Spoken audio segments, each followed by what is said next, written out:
Silent, word silent, good. नमस्कार, आप देख रहे हैं दैनिक स्टेट समाचार और मैं हूं स्वप्निल बच्चियाला।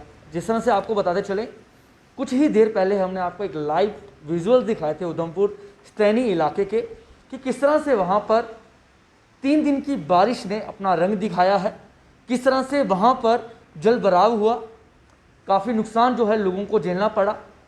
आखिरकार इस साल की बात ना करूं, पहले भी हर साल इसी तरह से जो है लोगों को नुकसान जो है झेलना पड़ता है।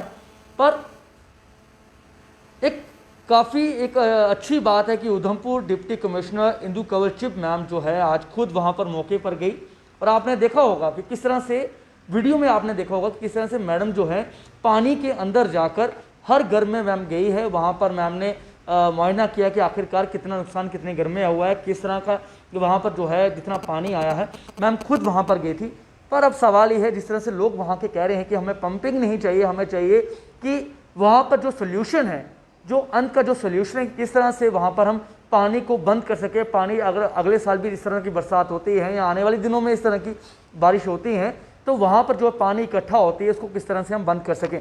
मैम पहले तो स्टेट समाचार में आपका स्वागत है। थैंक यू मैम, क्या कहना चाहेंगे, आज आप खुद वहाँ पर गए, जिंदाबाद के नारे भी लगे, क्योंकि फर्स्ट डिप्टी कमिश्नर आप हो जो पानी के अंदर जाकर आपने लोगों की समस्याएं जाने, क्या कहना चाहेंगे? एक तो वहाँ पर अब जब आप गए, क्या देखा आपने वहाँ पर, कितनी मुश्किलें लोगों को उठानी पड़ी हैं? वहाँ जब मैं गई हूँ तो एक्चुअली मैं हैरान इस बात को लेके ज़्यादा थी, क्योंकि जैसे ही पहुँचते सारी पहली चीज़ जो नज़र आती है वहाँ पर वो है जो लोगों के घर की बनावट है और लोगों का जो वहाँ पर हर एक चीज़ में कोई ड्रेनेज का सोर्स नहीं है।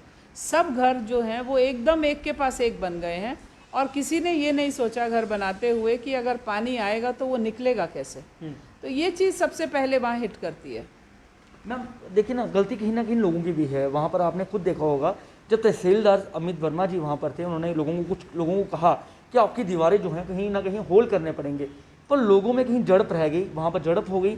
लोगों ने मना कर दिया, इनकार कर दिया कि हम अपनी जो दीवारें वो नहीं तोड़ेंगे, वहाँ पर होल नहीं होने देंगे।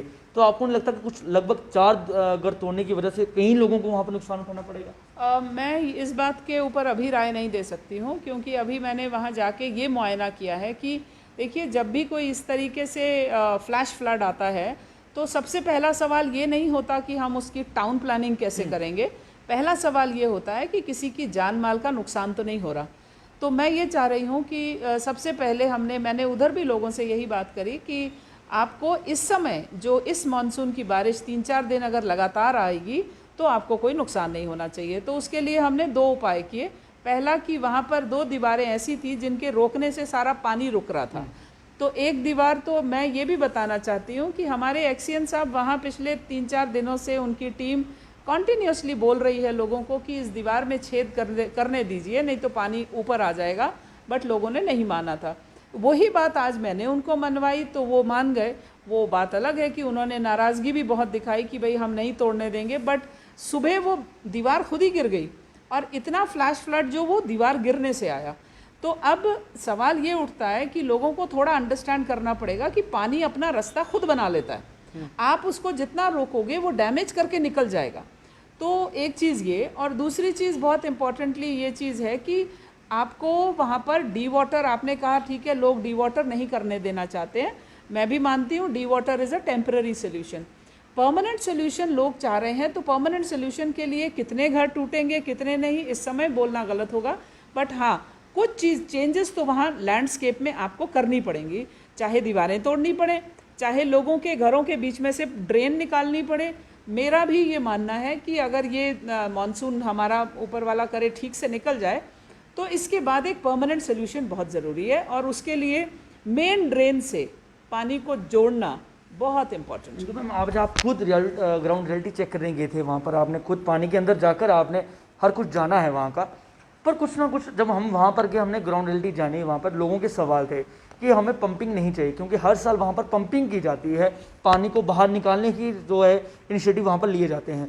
पर लोगों का कहना है कि हम चाहते हैं, आप पर ट्रस्ट कर रहे हैं मैम, कि वो चाहते हैं कि हर साल की तरह जैसे पानी वहाँ पर आता है, हम चाहते हैं कि वहाँ पर कुछ ऐसा इनिशिएटिव लिया जाए कि अगली बार भी ऐसा पानी वहाँ पर ना आए, क्योंकि रेलवे ट्रैक की वजह से कुछ इस तरह की परेशानी लोगों को आ रही है कि ड्रेनेज सिस्टम नहीं है। तो तो क्या निर्णय लेंगे अब आप? मैं I again say that right now I can not say anything, but हाँ निर्णय सख्त लेने पड़ेंगे। और उनमें मेरे को जो एक ऑल्दो इंजीनियर्स का ये काम है, उनको बोला गया है, मैंने उनको बोल दिया है कि आप इसको फ़िलहाल के लिए जल्दी से जितना जल्दी निकाल सकें उतना अच्छा रहेगा।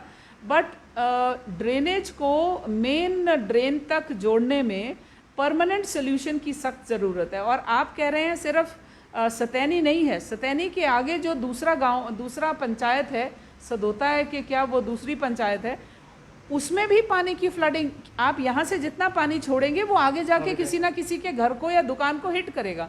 और आप देखें जो मेन ड्रेन जा रही है उस रोड के पास, वहाँ दुकानों ने आगे आगे तक जो है अपने थड़े से बनवा लिए हैं और वो थड़े पानी के निकास को रोक रहे हैं। तो मैंने वहाँ सबके सामने ये बात बोली है कि मैं पूरा प्रोजेक्ट इसका बनवाने वाली हूँ। और मैंने सुना है कि पहले भी कोई 8 करोड़ का प्रोजेक्ट बना था। वो प्रोजेक्ट मेरी कोशिश है कि अगला 15-20 दिनों में वो प्रोजेक्ट बनेगा, क्योंकि मैं नहीं चाहती कि इतना एफर्ट लोगों ने, इतना पैसा लगाया है, बच्चे हैं, अनाज है, बड़ा कुछ वहाँ, बल्कि हमने पूरा दिन बिजली भी बंद करके रखी क्योंकि ऐसा ना हो कि कोई अर्थिंग हो जाए, कोई शॉर्ट हो जाए। तो इतना कष्ट लोगों को हर साल हो रहा है, इसका अगर परमानेंट सोल्यूशन नहीं होगा तो कोई फ़ायदा नहीं है। तो परमानेंट सोल्यूशन के लिए हम ज़रूर एक काम जो है अगले 15 दिनों में कर देंगे। मैम वहाँ पर 3 दिन की बारिश ने ये रंग दिखाया है, अब आने वाले दिनों में और बारिशें होंगी और बरसात होगी, अभी तो स्टार्ट हुई है, तो क्या कुछ इनिशिएटिव और लिए गए हैं? क्योंकि वहाँ पर ये भी कहना है कि जो वहाँ पर ऑलरेडी मशीनरीज लगी हैं, मोटर्स जो लगी हैं वो काफ़ी छोटी हैं, तो क्या कुछ और भी कुछ वहाँ पर किया नहीं, मोटर्स छोटी नहीं हैं। ये पिछले साल SDRF में मोटर्स खरीदी गई हैं और ये बड़ी हैं, ये हमने पंजाब से ख़रीदी हैं। तो इसी साइज़ की बड़ी मोटर्स जो हैं हम और लेने का सोच रहे हैं, क्योंकि पैसे की हमें इसमें कोई कमी नहीं है, और मोटर्स ख़रीद लेंगे। और राइट नाउ आप ये मेरे को बोलें कि अभी के अभी मैं वहाँ पर कुछ चीज़ ऐसी परमानेंट कर दूँ, वो मुनासिब ही नहीं है। तो अभी तो डिवाटर ही होगा, और मेरे को ये मेरा पहला तजुर्बा रहा ऐसी सिचुएशन का, बट इस समय उसको डिवाटर किए बगैर और कोई गुजारा नहीं। बट हाँ, मैंने वहाँ पर बोला है कि बगल में हमने पंचायत का आइसोलेशन सेंटर जो हमें ऑनरेबल LG ने बोला था 5-5 बेड के, हमने वहाँ उनको ओपन कर दिया है, स्कूल भी ओपन कर दिया है। हमने कहा जिसके भी घर में अगर थोड़ा भी उनको महसूस होता है कि पानी आ रहा है या उनका अनाज ख़राब हो रहा है या खाना नहीं बन पा रहा, इमीडिएटली वहाँ शिफ्ट हो जाएं। तो नायब तहसीलदार की ड्यूटी हमने वहाँ लगा दी है। ना वहाँ पर हम जब गए ग्राउंड रियलिटी रिपोर्ट जानी, तो वहाँ पर कई घर ऐसे भी हैं जहाँ पर काफ़ी ज़्यादा नुकसान है, लाखों का नुकसान हुआ है। क्या एज अ डिप्टी कमिश्नर आप कोई ऐसा कोई, क्योंकि हर कोई आपको इस वक्त देख रहा है, लाइव चल रहा है, कोई आप कोई संदेश देंगे, क्या कोई सहायता जो है एडमिनिस्ट्रेटिव उनको देगी? नहीं, बिल्कुल इसमें मतलब बिना सोचे समझे मैं ये जवाब बिना कैलकुलेशन के भी बोल सकती हूँ। जो भी मुझे इस समय सुन रहा है कि जिसका भी डैमेज हुआ है उसका असेसमेंट किए पहले, क्योंकि अब मैंने आंखों से देख लिया है, अब मुझे किसी की रिपोर्ट की ज़रूरत नहीं है। बट हाँ, कितनों का कितना नुकसान हुआ है उसका एक क्विकली हम एक दिन में जायज़ा ले लेंगे, और अगर किसी का नुकसान हुआ है तो उसकी ज़रूर भरपाई होगी। But at the same time यहाँ पर मैं जोड़ना चाहती हूँ कि ये नुकसान लोगों का किया हुआ भी है, खुद का बनाया हुआ भी है। ये ऐसा कोई नुकसान नहीं है जिसमें कि उनको पता नहीं था कि ये पिछले कई सालों से हो रहा है। तो इसके ऊपर बात की जाए। बट हाँ, लोगों का अगर कोई ऐसा नुकसान हुआ है जो कि इमीडिएट उनको रिलीफ की ज़रूरत है, वो मिल जाएगी। तो मैम सब आपको देख रहे हैं, क्या कोई संदेश उन लोगों को देना चाहेंगे जो इस वक्त वहाँ पर नुकसान झेल रहे हैं, जो लोग सतैनी इलाके में रह रहे हैं, जो लगातार गुहार लगा रहे हैं कि हमारी मदद करें? मैं सतैनी क्या, उसके अगल बगल जितनी भी पंचायतें हैं जिनमें पानी भर रहा है, बिकॉज़ उनका लेवल जो है वो लो है, उन सबको ये बोलना चाहती हूँ कि मैं, ऐसा नहीं है कि मैं एक ही बार आई हूँ और उसके बाद दोबारा नहीं आऊँगी। हर दिन मेरा एक चक्कर सतैनी में ज़रूर लगना चाहिए। जब भी उनको मेरी ज़रूरत पड़ेगी मैं वहाँ पहुँच जाऊँगी। बट मेरे से ज़्यादा मेरी टीम वहाँ पर है और पिछले 3 दिनों से वहाँ बैठी है, आज भी है। और आप लोग घबराएं ना, क्योंकि आपके परेशान होने से पहले हम लोग वहाँ पहुँचे होंगे। राइट मैम, एक अंत में सवाल करूंगा। इस वक्त क्या होता है मैम, बरसात चल रही है, हर कोई घूमने की सलाह करता है, कहीं हम पत्नी टॉप जाएंगे या कहीं रामबन जाएंगे या कहीं अलग अलग जगह जाएंगे। उन्हें क्या संदेश देना चाहेंगे, क्योंकि लैंडस्लाइड लगातार बढ़ रही है, क्योंकि बरसात का मौसम कब क्या हो जाए भगवान जाने। क्योंकि मैंने जब ग्राउंड रियलिटी वहाँ जानी थी, मैंने लोगों से अपील की थी कि इस वक्त अगर आपने कहीं जाना है तो पहले किसी अधिकारी से बात कर लें कि क्या रास्ता ओपन है, क्योंकि दूर दराज से कोई दिल्ली से, कोई हिमाचल से लोग घूमने आ रहे हैं, उन्हें क्या संदेश देना चाहेंगे? क्योंकि बरसात का मौसम है, लोग अगर कहीं जाना चाहते हैं तो पहले कहीं सलाह कर लें या अपनी ट्रिप कैंसिल कर लें। मैंने आज इनफैक्ट पिछले कल से आज भी सुबह अपने सारे रेवेन्यू ऑफिसर्स और इंजीनियरिंग डिपार्टमेंट से हमने एक जूम मीटिंग करी थी अर्ली मॉर्निंग, और हमने ये सबको अनाउंसमेंट्स के लिए बोल दिया है, क्योंकि हमारा गंद टॉप की रोड भी रुक गई है क्योंकि वो सिंक कर गई है। तो वो एरिया भी टूरिस्ट फ्लो काफ़ी होता है, पंचेरी का इलाका भी कमज़ोर है। तो मेरी सबसे ये रिक्वेस्ट है कि अगले 10 दिन अपना घर ना छोड़ें। वेदर एडवाइज़री भी आई हुई है, हमें भी सरकार की तरफ से वेदर एडवाइज़री आई हुई है, पेपरों में भी आ रहा है कंटिन्यूसली, अगले 10 दिन बहुत तेज़ बारिश है। तो मैं जैसा कोविड में बोलती थी वही अभी बोलूँगी, अगर जान सलामत चाहते हैं तो थोड़ी देर घर बैठ के टीवी देख लीजिए, बोर हो जाइए, कोई दिक्कत नहीं है, घर से बाहर ना निकलें, क्योंकि आप कहीं भी जाएंगे वो रास्ते रुके हुए हैं। तो कोशिश हमारी है कि हम क्विकली उसको खोल दें। मेरे डिस्ट्रिक्ट में इस समय सिर्फ एक ही रोड रुकी है, बाकी सारी रोड्स चल रही हैं। But holiday season, no, this is not a holiday season. Right ma'am, thank you so much ma'am.